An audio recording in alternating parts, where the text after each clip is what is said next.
waxaan marka ugu horeysa ku faraxsanahay in maanta wafdigii noo yimid aan qado ugu samaynay biyo kulule oo runtii taariikhdeeda iyo heerarkay soo martay uu xasan ka sheekeeyey oo goob ku habboon dad la jecel yahay inuu marti qaado marka soo dhawaada meeshii ugu wanaagsaneed aan haysanay aan maanta fadhidaa waxaan rajaynaynaa inaad ka heli doontaan soo dhaweynta wafdiga runtii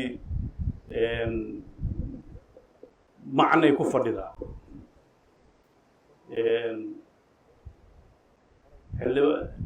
gudoomiye Siciid wuxuu yiri rag buu soo doontay horta Jubbaland iyo Puntland ma isqarsadaan markaan tagay maahmaha ka barto waxay indhuhu ma kala seexdaan waa isku seexdaan horta nimanka reer Jubbaland saasay noogu soo maahmaaheen marka waa mataano labada cirifna waa kala xigaan xil gaarana waa saaran yahayo hadda inta u dhaxaysa xil baa ka saaran Soomaaliya inteeda kale mar hadday labadii daraf jiraan wanaag baana xil uga saaran yahay in horumarka iyo ay dhaqaan waana rajaynayaa reer Puntland iyo reer Jubbaland iyo Soomaalida kale oo dhanba culays baa haysta Soomaali oo hadda cid inkiri mayso kala aragti duwanaan saldhigeedu uu yahay dastuurkii oo noo dhameystirmin iyo geedi socodka siyaasadeed oo ah nidaamyo cusub oo aan qaadanayno ceebna ma aha ummaduhuna waa soo mareen waxay u baahan tahay in lagu sabro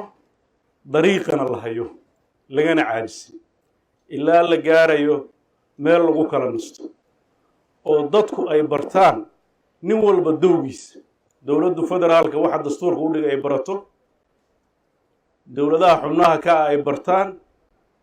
gobolku uu barto degmadu uu barto shacabku ay bartaan culimadu ay bartaan ismadu ay bartaan iyo nabadoonnada aqoon-yahanadu ay bartaan oo hadda marmar baa inkastoo aan iscafinay kuwa waxay leeyihiin hadde dekadii maxaa laga yeelay annagaa mas-uulka ah yah marka wixii baa isku daadanaya haddii saa la yidhaahdo haddii qof walba shaqadiisa garan waayo waxay noqonaysaa qof walba intuu microphone qabsado inuu wuxuu rabo dhaho taas marka nidaamkii dowladnimo khatar buu gelinaya marka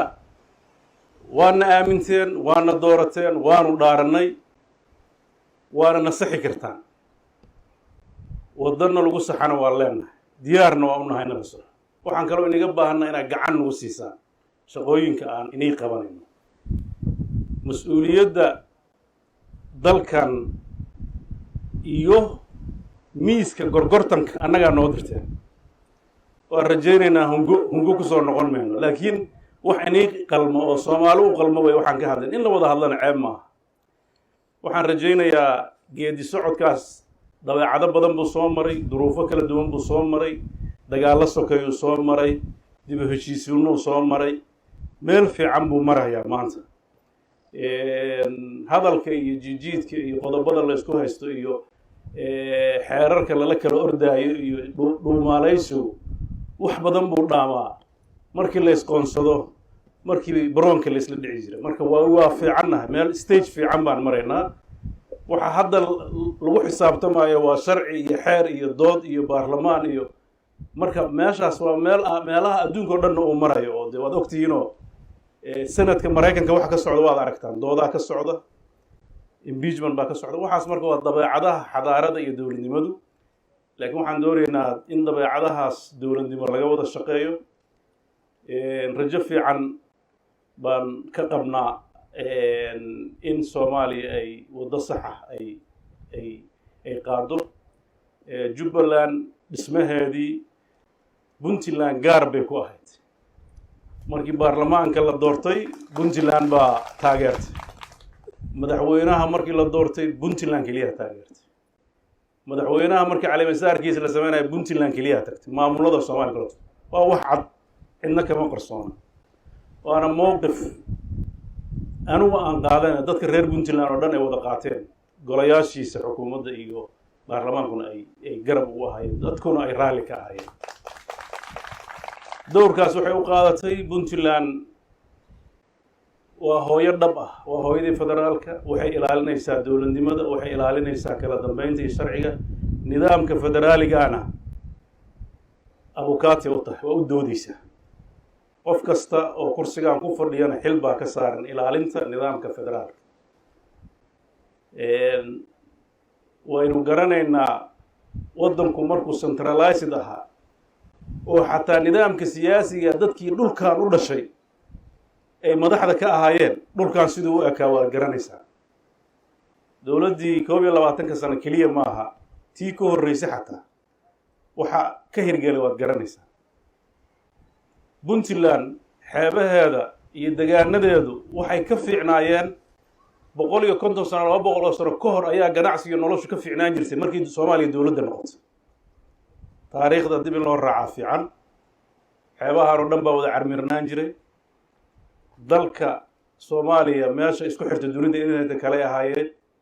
taariikhda saad ku haysaan dadka degaanadan waxay lahaan jireen dooyo, waxay lahaan jireen ganacsi waaweyn oo isaga goosha India iyo Bershiya iyo Afrika inteeda kale. markii dowladdii ay dhacday indheergaradkii iyo dadkii aqoonta iyo lahaaba xamar aaday, inkastoo xilliyadii Talyaanigu uu qabsaday isaga naftarkiisa siyaasadaas qayb ka ahaa oo dadkii indheergaradka ahaa uu raray oo uu geeyey koonfurta Soomaaliya, dadkii kaleetana ay ka daba tageen. laakiin xilligii gacaanka indhahayba isku sii qabsatay. waad ogtihiin oo nidaamkii ganacsi ee waqtigaa jiro oo dhan baa la xiray, marsooyinkii oo dhan baa awdmay. waxa maanta la haysto waynu garanaynaa 30 sano ayaa isbeddelka maanta Puntland ka jira uu ka abuurmay oo dadkiisu isbeddeleen muuqaal ahaan iyo dhaqaale ahaan iyo caafimaad ahaan iyo tacliin ahaan. degaanada maanta Puntland oo dhan meesha ugu yar health post baa ka jira haddaan MCH dhakhtar ka jirin, meelaan iskuul ka jirin ma jirto, meelaan biyo intooda badan 320 xarumood oo caafimaad baa ku yaala deegaanka Puntland. ardada dhigata Puntland 300,000 bay ku dhowdahay markii la soo qaxayo 200 qof bay. marka waa garan kartaan isbeddelka dhacay dhaqaale ahaan, bulsho ahaan iyo deganaansho ahaan. marka waxa la ilaalinayo waa maslaxadda dadka iyo dalka. saasaana Soomaalida ku jirta. intaa waxa u dheer Boosaaso ilaa iyo hadda jooga Soomaali oo dhan duruufaha adag markay qabsadaan iyo dowladaha dariska Soomaali kaliya Ethiopia iyo Yemen iyo dalkii kale oo duruuf qabsato meelaha u soo carraa waxaa ka mid ah Puntland oo nabad ku helaan oo ka shaqaystaan oo deganaansho ay ku helaan. marka Puntland iyo Boosaaso waa hooyadii Soomaaliya oo sax ah. meesha kaliya oo maanta bulshada Soomaaliyeed oo dhan reer walba oo degan halkii laga helaya. taasna waxaa keenay dadkeeda oo runtii diyaar u ah Soomaalimaduna dhab ka tahay in la wada noolaadana diyaar u ah. marka aan wax saxayno wax xumayn mayno. wadada saxda ee reer Puntland u muuqata ayay mar walba ka hadlaysaa. waana rajaynayaa sida hadda dad badan federalismkii ay ugu dhegan yihiin oo ugu shaqaynayaan oo mararka qaarkood ay si kale u arkaayeen, maanta waa la wada gartay. waxa maanta aan ka sheekeynayna waxaan rajaynaynaa in la wada garan doono, dalkeenuna uu deganaansho fiican heli doono, dadkiisuna ay horumar iyo midnimo ay heli doonaan. dadka reer Puntland laba mas-uuliyad saaran, degaankoodana mas-uuliyad baa ka saaran nabadiisa, midnimadiisa iyo horumarkiisa. tan Soomaaliyeedna inay ka shaqeeyaan. laakiin intaa taada ilowdo maanta dhan Soomaali maqan haddaa ku haysid iyo shantii Soomaaliyeed baa maqan, maalin walbana halka dadkii degaanadeena jidadkii baa xumaaday, dekadii yareed baa baaba'day, dadkeennii baa mararka qaarkood nimanka buurahan ku dhuumaalaysanaya. waad ogtihiin dadka heerka ay gaarsiiyeen nafsiyan. kulankii ka horreeyay halka markaan ku qabanayno dadku waxay u yiraahdeen war biyo kulul lahana geyn waa khatar. haddaa annagu baqno waa khatarteeda leedahay. waxaa la rabaa dalkan nabad baa ka jirta, dadkiisuna waxaa la rabaa inay iyagu nabadda ka shaqeeyaan. qofka kusoo dhuumaalaysan dadka aan magangelyada siinay oo nabadda siinay oo nala nool inay dadka qaxiyaan oo wanaagiisa aynan ka shaqayn sax maaha. marka taasna waxay u baahan tahay maamulada iyo dadka ka shaqeeya in ay bulshada ay ku wacyigeliyaan nabadda in laga wada shaqeeyo. waxaan rajaynayaa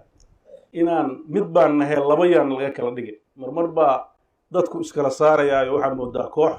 dowladdana dad laga dhigaya dad kaleetana dad kale iska dhigaya war dad qoreynuna dan isku midaan leenahay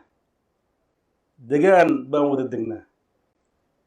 waxa qof ka halaabo kulligeenna ka halaabaya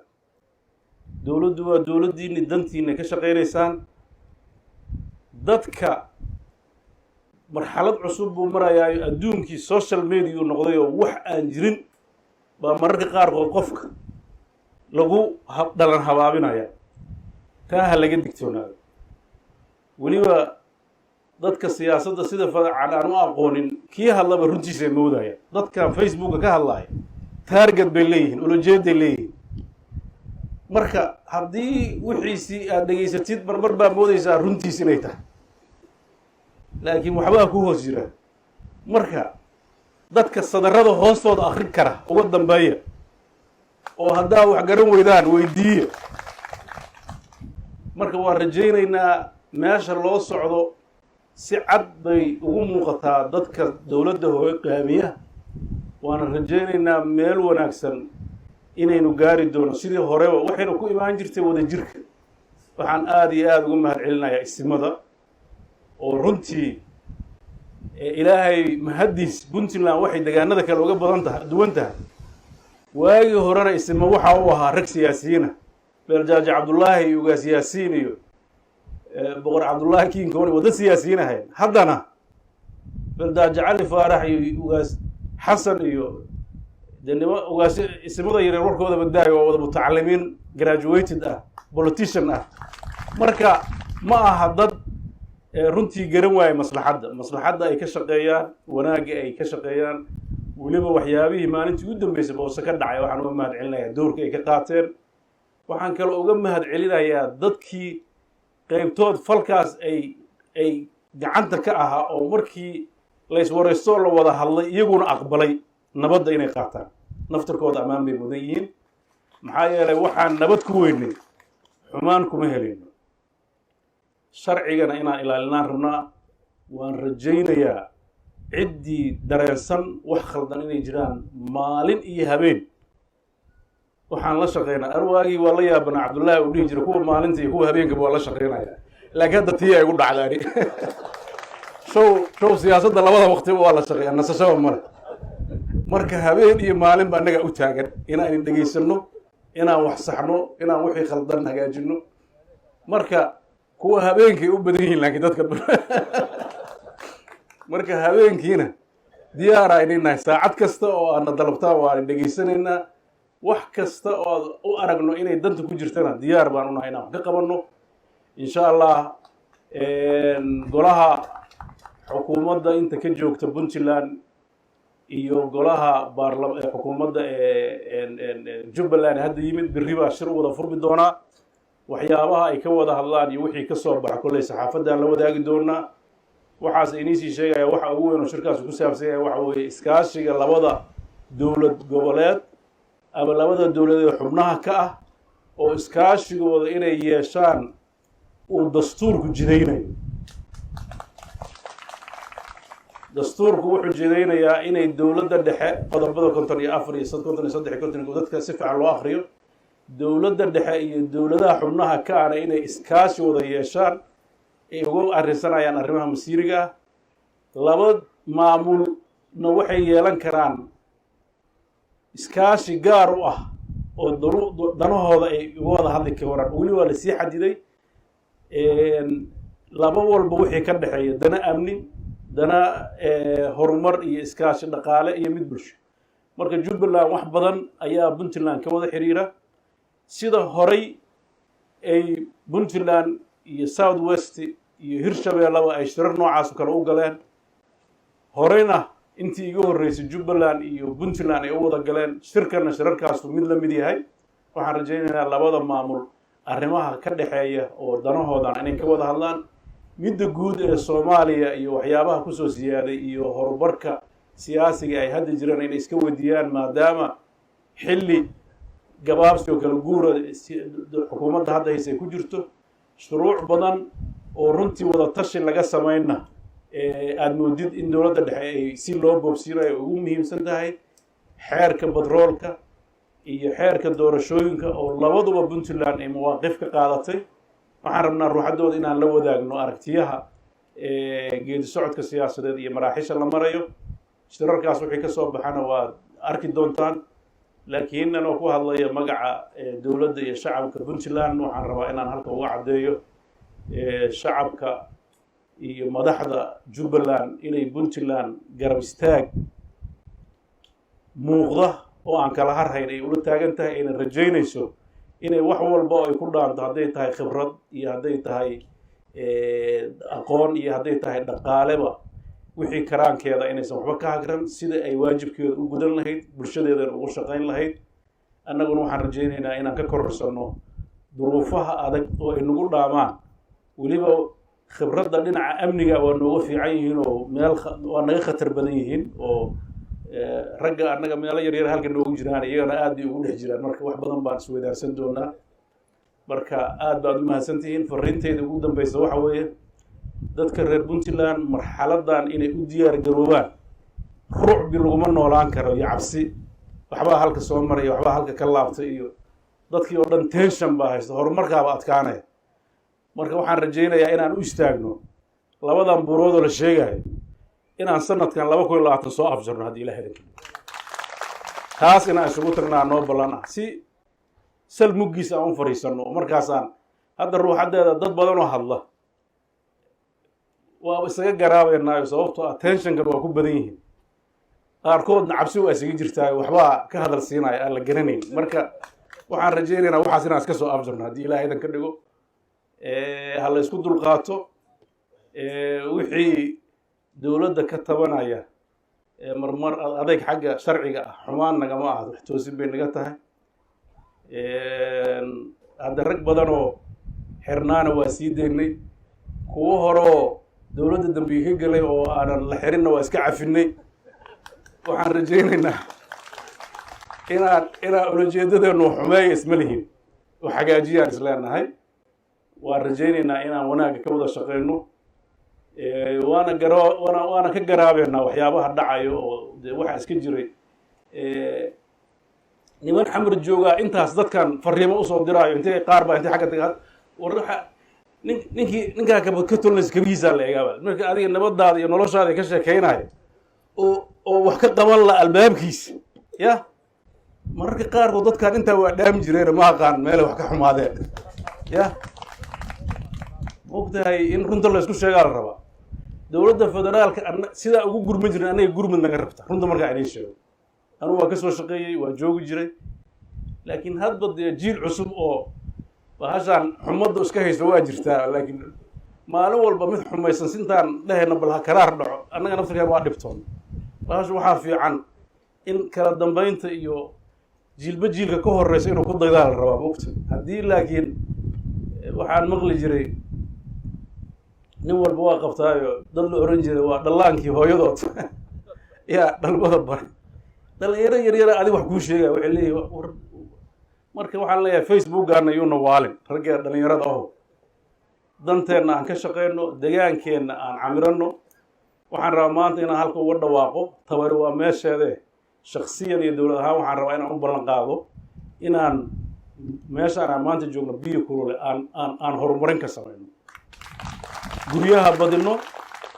meelo sidan ka duwan oo dadka madaxda lagu martiqaadi karo oo ay degi karaan aan samayno rag fara badan oo wafdiga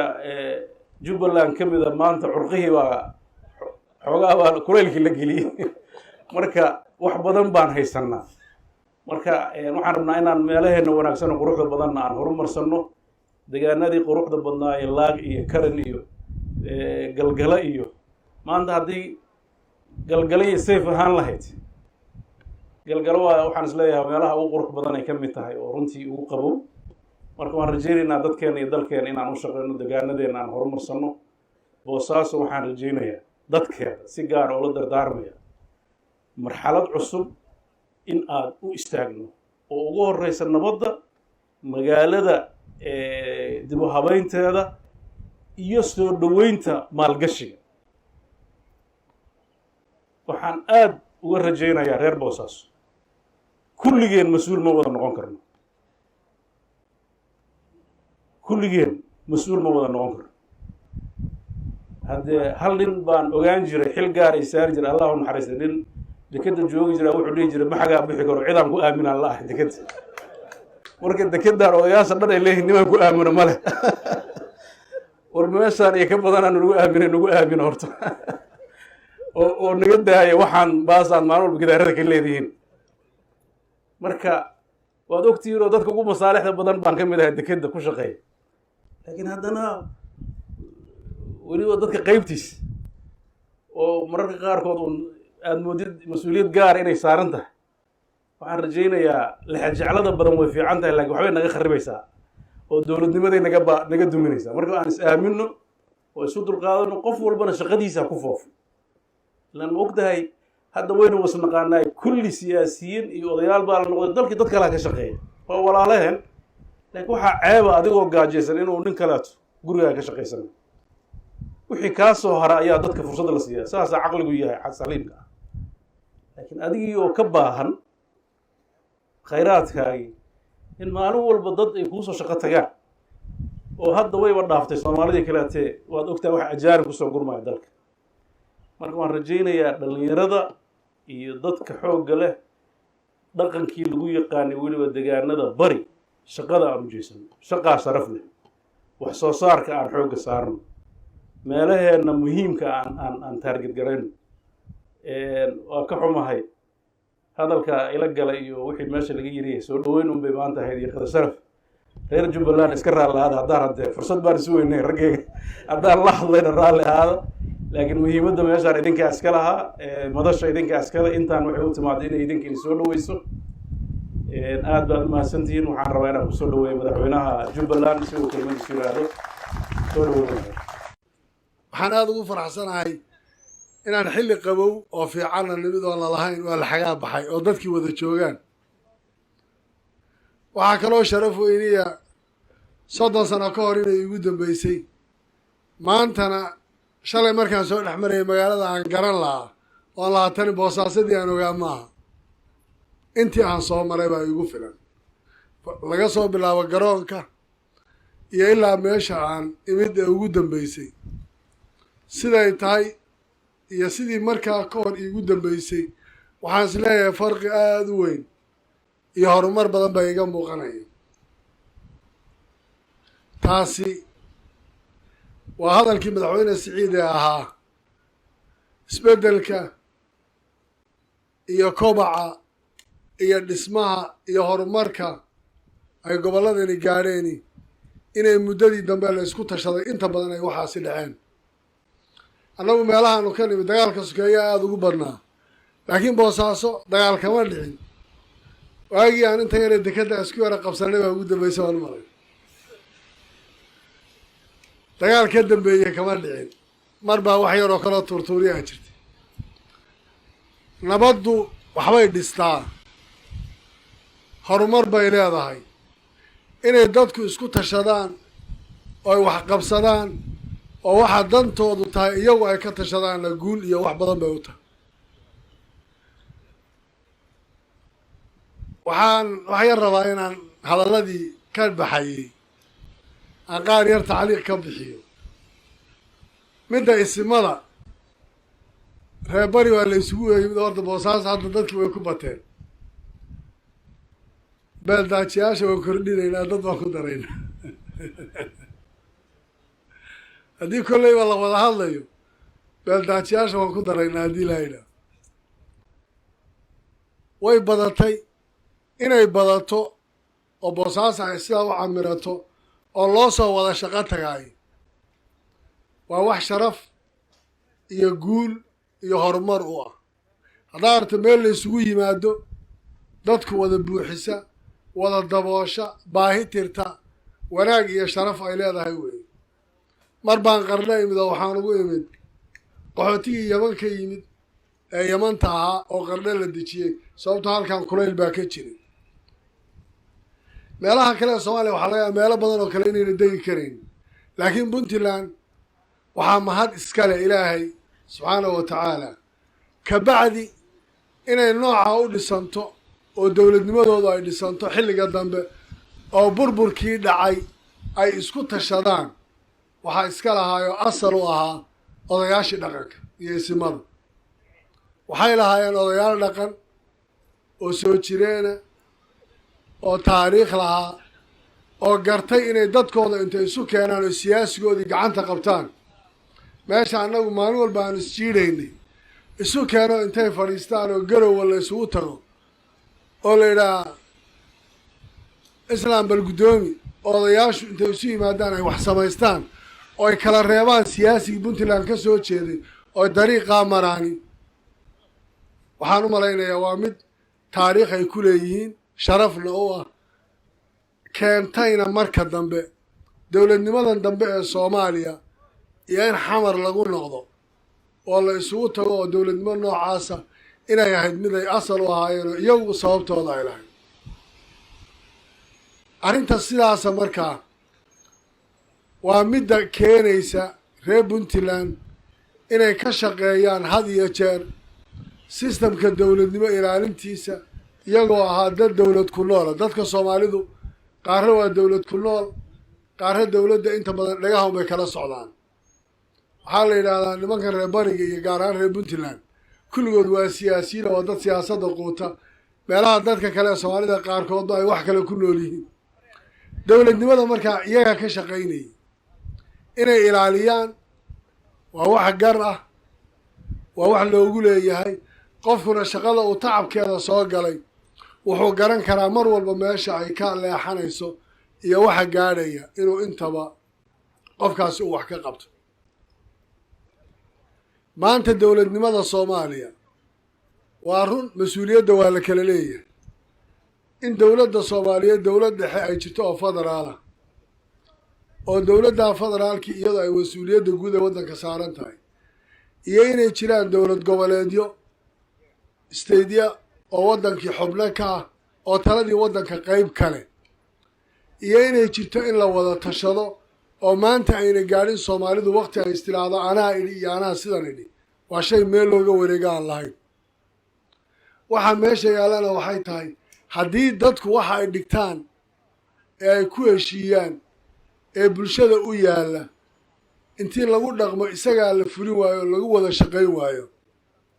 waxaan is leenahay anaa idhi soomaaliya dhibaata u geysatay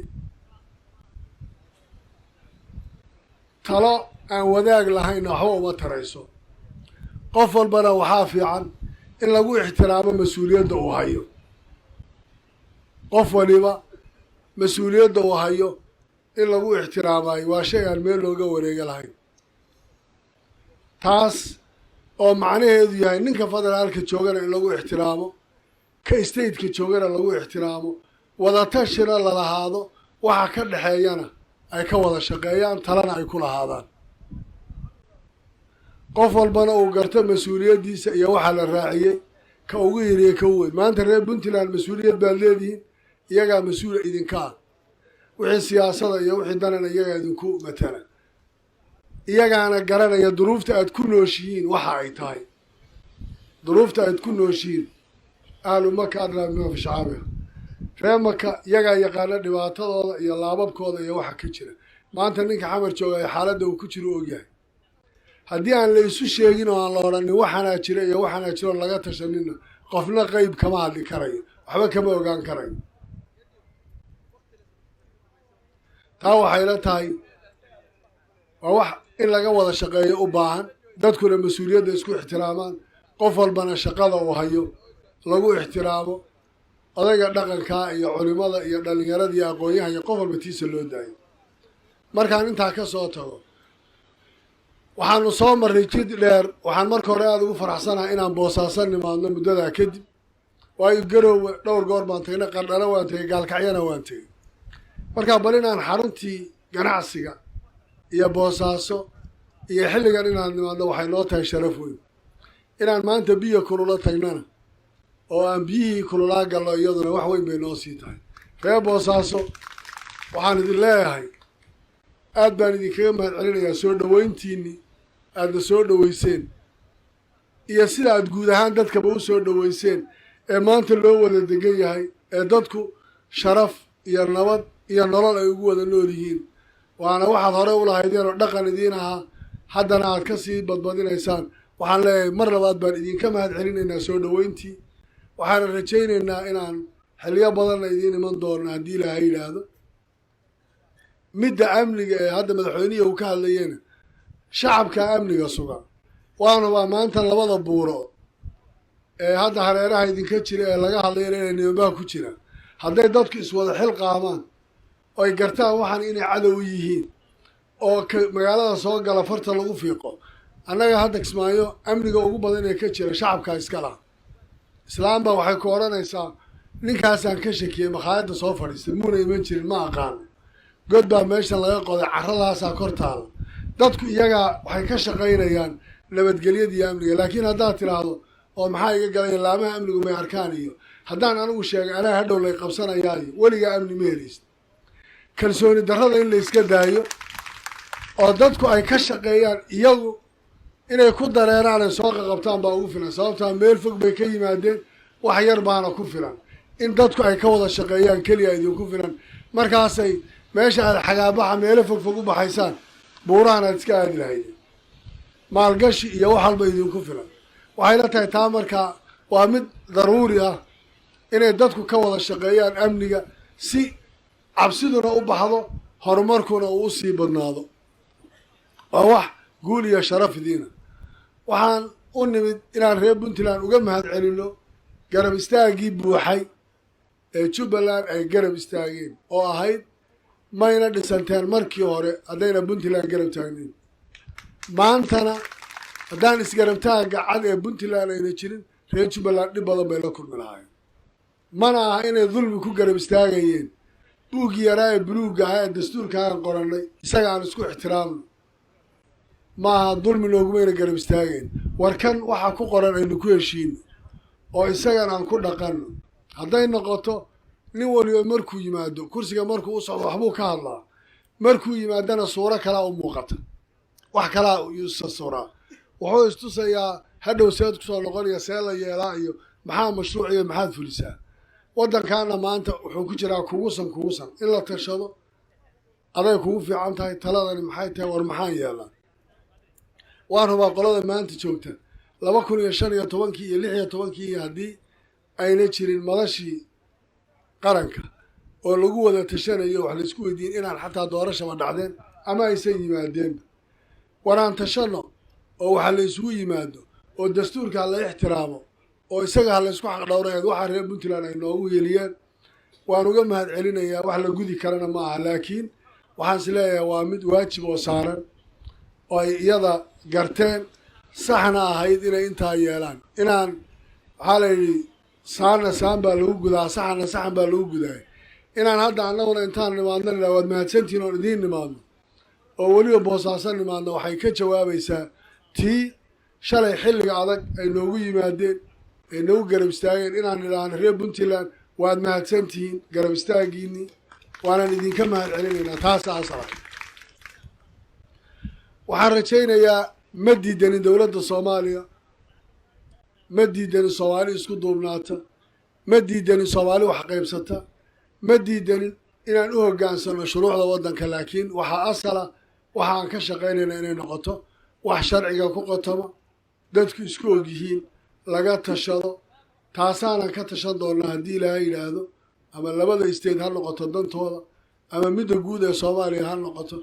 ama aragtida noo soo baxaysa ha noqotay waxaan rajaynayaa wixii ka soo baxa inaan waqtigeeda sheegi doonno haddii ilaahay yidhaahdo aada iyo aad baan idinka mahad celinayaa warkaygu dib buu noqon doonaa halka erayaan kusoo gebagabaynaya waxay tahay buurahana aan tagno labada badood meesha iskaga darsamaana ha la gaadho geedkii xijiga ahaa lama dhaxlin